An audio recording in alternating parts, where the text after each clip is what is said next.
Okay, so we built the y1 and the y2, and now what am I going to calculate next? What would be the thing you would want to do next?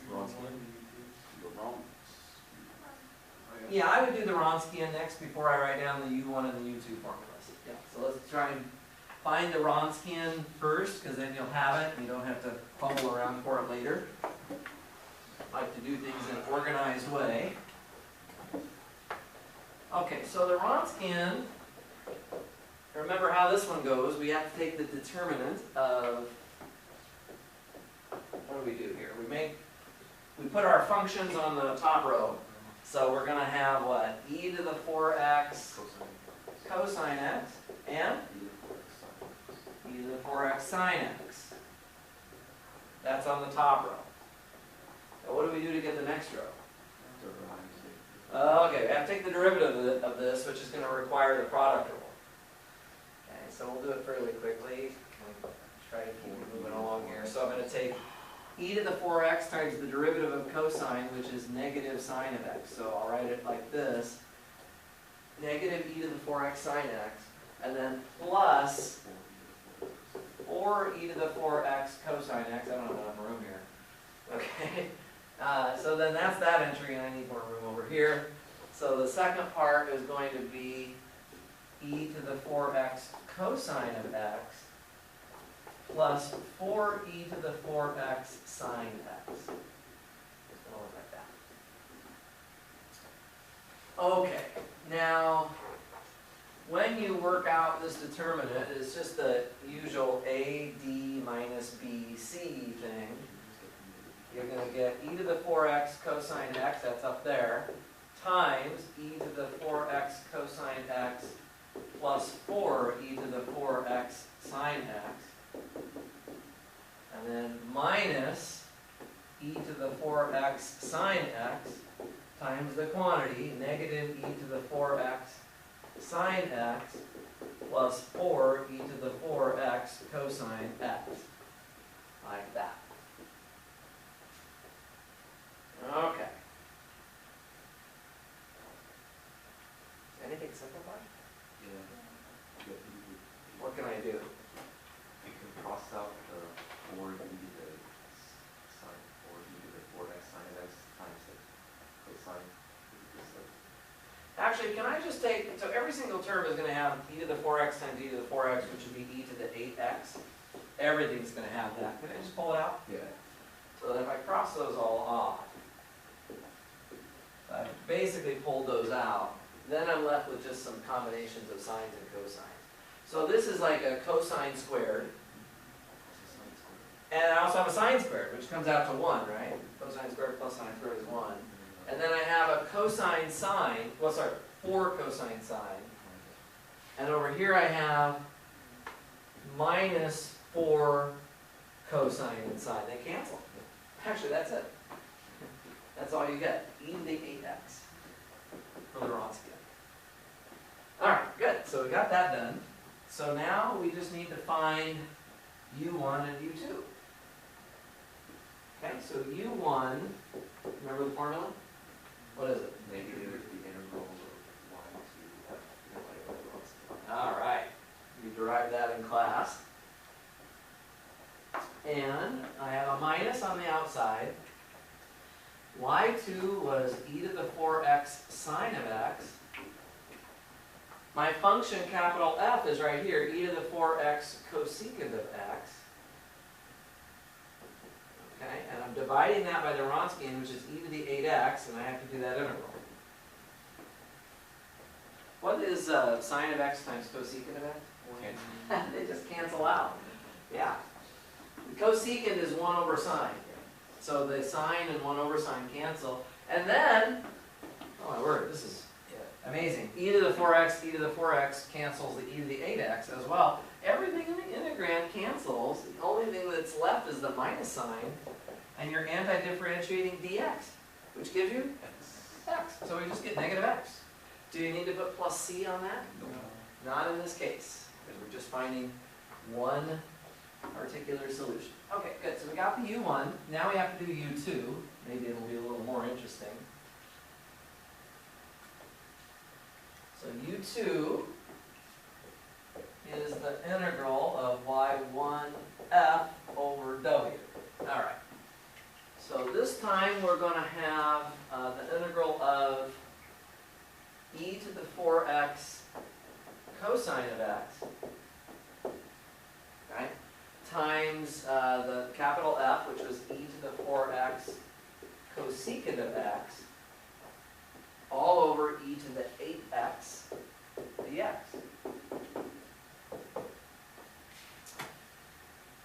How can I simplify that? Yeah, the exponentials cancel just like they did before. So I have a cosine, and cosecant becomes 1 over sine. So you have a cosine on top, and you really have a sine on the bottom, which is just the cotangent of x. That one will be in your table of integrals. I always have to refresh my memory too. It's just the natural log of the sine of x. Natural log of the absolute value of the sine of x. Okay, so that's your u2. Clear enough? So then my particular solution would be what? Yeah, u1 being negative x times y1, which was e to the 4x cosine of x. Plus, so we're just using u1, y1. I'm just going to write this down so everybody has it. u1, y1 plus u2, y2. That's the formula. So u1, y1, and then u2 is ln of the absolute value of sine of x times y2, which is e to the 4x times the sine of x. So this, all of this right here is your particular solution. And so what's your final answer going to be? The complementary plus that. Yeah, oh, so it actually gets to be kind of a long expression. It's just y sub c plus y sub p, right? So y of x equals y sub c plus y sub p. If you refer me back up to your earlier work, that's okay, but do not make me look for it very hard. So circle it, make it very clear where it's at if you don't feel like writing it all out. Okay? Everybody get it though? Basically take that thing over there with the C1 and C2 in it and add it to this one, which is the particular solution. Good enough on that? The constants are going to be here. Put it there, and then over here we would. You don't put constants here. You just literally put the u1, y1, u2, y2 just as is. It's a very specific solution. That's why it's called a particular solution. Gotcha. Yeah. Okay, that one make sense? Should I try one more? Or do you want me to call it a day? We can call it a day if you want. I'm going to do one more. One more, because I just want to make sure I've talked about a lot of stuff. So let's do one more thing here, and then I'll let the rest of it go. I've got the solutions typed up anyway, so you can always look at them. We'll do one more here. Let's solve d squared of d minus 1 of d squared plus 4 squared of y equals 11 e to the x minus the sine of 2x. Okay. See if you guys know what you're doing here.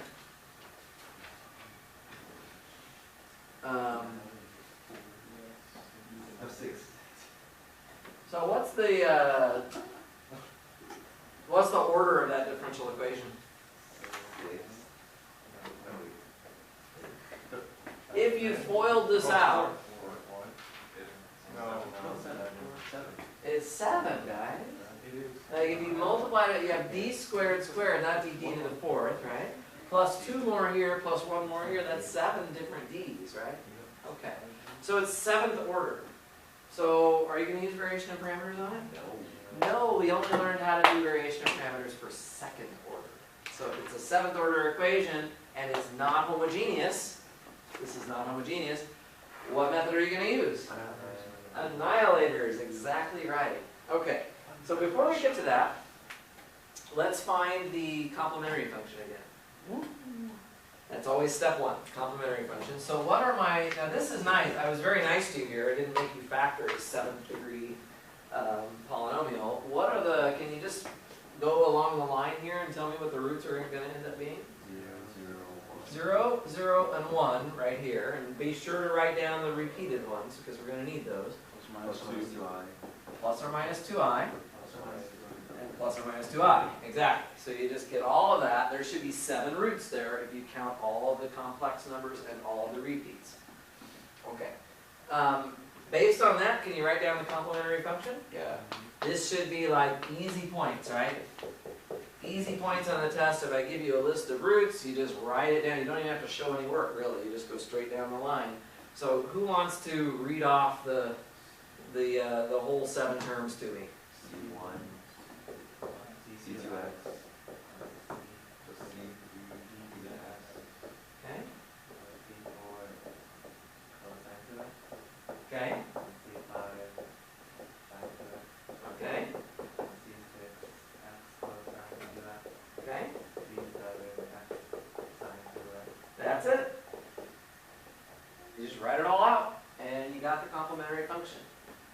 Okay, I like it. So we did step 1. Now the next step is to figure out the annihilator of the capital F that's on the right-hand side so that we can get a particular solution. Okay. What is going to be, and by the way, are there any questions on this? Does everybody understand the first 2 terms? There's no exponentials here because we're doing e to the 0, really.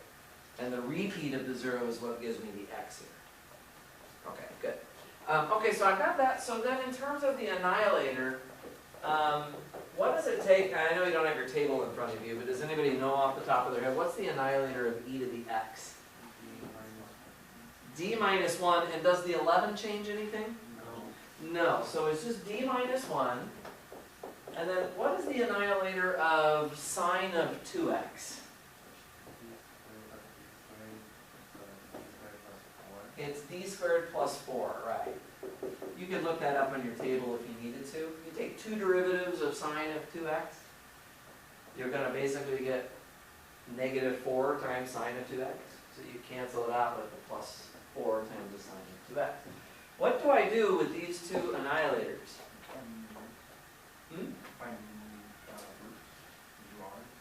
Not what I was looking for. Before I get to that, what do I do with these 2 terms? Oh, you Do you like add them? Do you? That's my question. Do you add them? Do you more than one plan. Thank you. That's very important. Do not put a plus sign there. Even though there's a plus, well, there's a minus sign. There's a minus sign here. Over here, remember we talked about this, the annihilators have to be multiplied together. Okay. So when we do that, we're going to get some new roots. And what are the roots that this is going to give us when we create new roots out of it? 1 and plus or minus 2i. Now, it turns out those roots are not new. They're already being repeated from the roots that we got, or because we already had them here, right? So when we're writing down, here's the trick. You're going to get, for the particular solution, you're going to get 3 more terms now, but you need to pick up where you left off in terms of writing down the terms on this side. Okay, and please don't use constants like C1 through C7 anymore. Use like capital A, B, and C. Okay, so the repeated root of 1, what will be the term in the particular, the form of the term in the particular solution that corresponds to the root of 1? It's a times x e to the x. Does everybody agree with that? It's because here's e to the x. We already had that one. So if it was a repeat of that same root, we would put x e to the x in front of it. And I'm going to use an a to really help me remember that I'm on a different part of the problem right now. Okay, what about the plus or minus 2i? How's that going to change anything? bx squared cosine of 2x, good. cx squared sine of 2x. Why are there no exponentials in these terms? Because there's no base. It's odd. Right, we have just plus or minus 2i. We don't have a number in front of that. if we had like 3 plus or minus 2i, then we would have had an e to the 3x that would have been in front of both of those terms, but we don't in this case. Now, this is the form of the particular solution. I'm going to be very careful how I ask the questions on the exam. If I only want you to come up with the form of the solution, then this is what I'm asking for. I'm not asking you to go any farther to try to find the A, B, and C. You can understand on a problem like this, that's all I would ask you for. Because think about it, if you actually were going to plug this in to the equation to match it up with the other side, you would be taking 7 derivatives, because it's the 7th degree equation, 7 derivatives of this, right? There are some things that I might be okay asking you to take 7 derivatives of, but it sure isn't anything up here. Because these are going to require product rules that are going to be nightmares to calculate, right? So I might have a problem where I ask you to find the constants. But it's probably going to be a lower degree equation and or just a simpler function to take derivatives of. Does that make sense? So this would be basically we're done. We just take the complementary function. Well, here I'm gonna cheat and not write the whole thing out. Just see above on those solutions there, and that'll do it.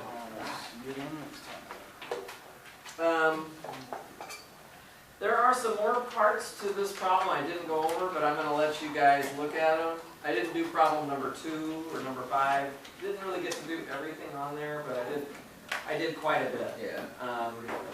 It would be worth it to look over the Markov process thing. Take a look at a couple of those problems. I think there's a problem on the review sheet with ants crawling between my bedroom and my kitchen. Yeah. That's like a Markov process. So look that stuff over too a little bit. Make sure you know how to do it. If you don't know how to do it, ask me. I'll be happy to help you out. But yeah, we'll call it a day. We've been at it for quite a little while here. I will let you go, and I'll be around tonight. I'll be around tomorrow night. Come on by and let me know. All right? Thanks. So